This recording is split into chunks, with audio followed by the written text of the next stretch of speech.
Here's one for you. I dumped him after he confessed he used me as a human coat rack. So the year is 2014 and I am in college. See you next time. Well, my ex is an older guy who I dated throughout most of high school. We had been on a break for a while before I went to college, but we still lived in the same town, and we de-hook up every once in a while. My friends warned me about him, but I didn't listen. I broke up with him a couple of times before eventually agreeing to date him seriously. One day I go to his house, and his roommate is watching TV. When I walk in, he greets me warmly and says, I sit on the couch and he sits next to me. Soon after, his friend goes to use the bathroom. A few minutes pass, and his friend walks past me and puts his arm around my shoulders and starts running his fingers through my hair. I move away quickly and give him a disgusted look. His response: "Oh, sorry. I thought you were his girlfriend." I wanted to talk to him about it, but he told me that I was being too sensitive and overreacting. I should have listened to my friends. He treated me like crap all throughout our relationship. I hated how he talked to me, how he looked at me, how he touched me. I hated how he smelled, how he acted, how he thought he knew me better than I knew myself. One day I decided to break up with him. He begged me to stay with him and promised that he would change. But something had broken inside of me and there was no fixing it. One day he texted me, asking if he could come over, and we ended up talking for hours. We were both drunk and he started crying and saying that he needed me, that he loved me, that I was the best thing that ever happened to him. And he kept apologizing for everything that he did wrong during our relationship. I felt so conflicted because part of me still loved him, but at that point, I knew that it was unhealthy. At one point during our conversation, he gets up from the couch and stands in front of me.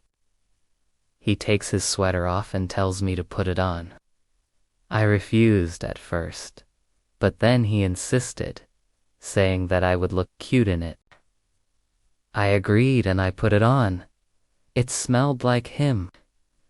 It was big and fluffy and soft. I felt a sudden urge to cry and hug him and kiss him. But instead I told him to leave and I shut the door in his face. A couple of months passed and he was still messaging me non-stop. I blocked him everywhere and I didn't respond to any of his texts. He called me hundreds of times and left dozens of voicemails. I remember listening to them sometimes during class, during work, before I fell asleep. Sometimes I would sneak over to his house when he was UNI there, and I would write notes. I tried to pretend that I didn't care, but I still missed him every day, but it never helped. He still called me non-stop. Eventually, he moved out of state. I felt relieved. I thought I could finally move on. I was finally starting to think that he would give up on me. But he still called me non-stop. He had driven 12 hours just to see me. We hadn't seen each other since he moved. Well, one night, I heard a knock on my door.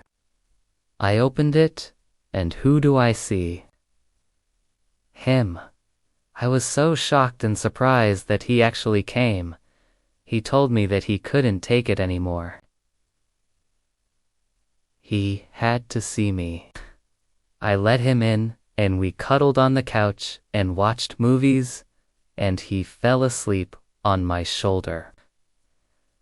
The next morning he woke up and he asked me if I could forgive him, and if he could try again.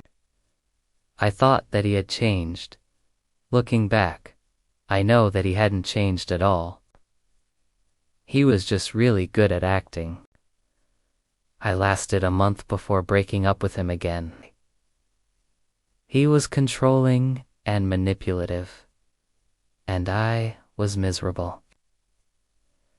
When I dumped him, he said that I would regret it. He said that I would never find anyone as good as him. He said that he would always come back for me. And guess what? He kept his word. He kept coming back to me. He kept showing up to my house unannounced and demanding that I let him in. One day I told him that I wanted nothing to do with him. He kept sending me messages late at night saying how much he missed me. He looked at me and he said, "I will never let you go." He then turned and walked away. He showed up to my graduation and he would unstop crying and begging me to take him back. He harassed me on social media. He stalked me everywhere that I went. He drove by my house every single day. I told my friends and my family, but they didn't believe me.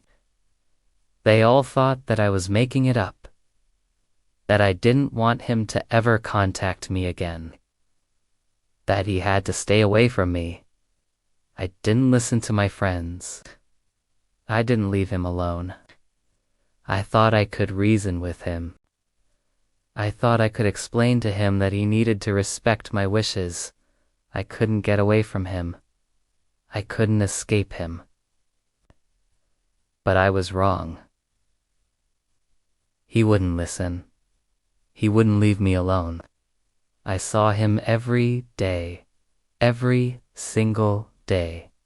He followed me everywhere. He sat in his car outside of my house for hours sometimes.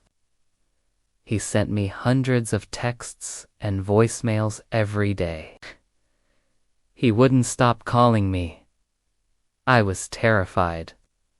I was scared of what he might do. I was worried that he would hurt me.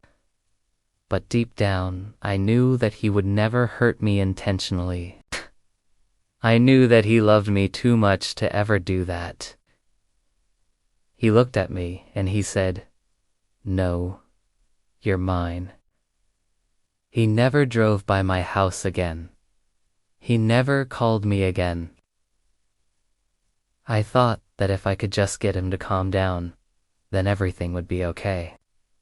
But I was wrong. He wouldn't calm down. He wouldn't stop harassing me. I couldn't make him leave me alone. I couldn't make him stop. I couldn't make him give up. I opened it, and it was a box filled with all of my old clothes. One day I decided to confront him. I went to his car and I told him that he had to stop, that he had to back off, that he had to leave me alone. You'll never be able to get rid of me. You'll never be able to escape me. I will always love you. And then he drove away. I never saw him again. I never heard from him again. I never got a single text from him again. I never saw him at my graduation. He never showed up to my house again. It was like he vanished into thin air. It had been over a year since we broke up, and I still hadn't heard from him. I ran to the bathroom and I locked the door behind me. I thought he had finally given up on me. I thought he had finally moved on. I thought he had finally accepted that I wasn't coming back. I felt like I was losing my mind. One day I received a package in the mail. There were shirts and hoodies and sweaters and jackets and shoes. All of them smelled like him. I threw the box in the trash. The next day I received another package. I opened it, and it was another box filled with more of my old clothes. I threw that box in the trash too. The third package arrived, and it was a box filled with even more of my old clothes. It read, "I know you've moved on without me, but I hope these clothes bring back some good memories." I felt sick to my stomach. I felt like I was going to throw up. I felt like I was going to faint. I felt like I was going to explode. I leaned against the wall and I slid down to the floor. I burst into tears. I cried and cried and cried. I couldn't stop crying. I couldn't stop shaking. I couldn't stop vomiting. I couldn't stop hyperventilating. I felt like I was losing control. I felt like I was losing it. He hadn't given up on me. He wasn't done with me yet. Please hit those like and subscribe buttons and let us know in the comments what you think Opie should have done differently. He was still stalking me. He was still harassing me. He was still driving me crazy. I couldn't take it anymore. I couldn't deal with it anymore. I couldn't fight it anymore. I gave up on trying to fight him. I gave up on trying to beat him. I gave up on trying to defeat him. I gave up on trying to win. I just wanted it to end. I wanted it to be over. I wanted it to stop. I wanted it to go away. I wanted it to die. I don't know what I would have done if he hadn't left me alone. I don't know what I would have done if he hadn't stopped harassing me. I don't know what I would have done if he hadn't stopped stalking me. I don't know what I would have done if he hadn't stopped following me. I don't know what I would have done if he hadn't stopped destroying my life. I hope I never find out. Hey everyone, thanks for watching.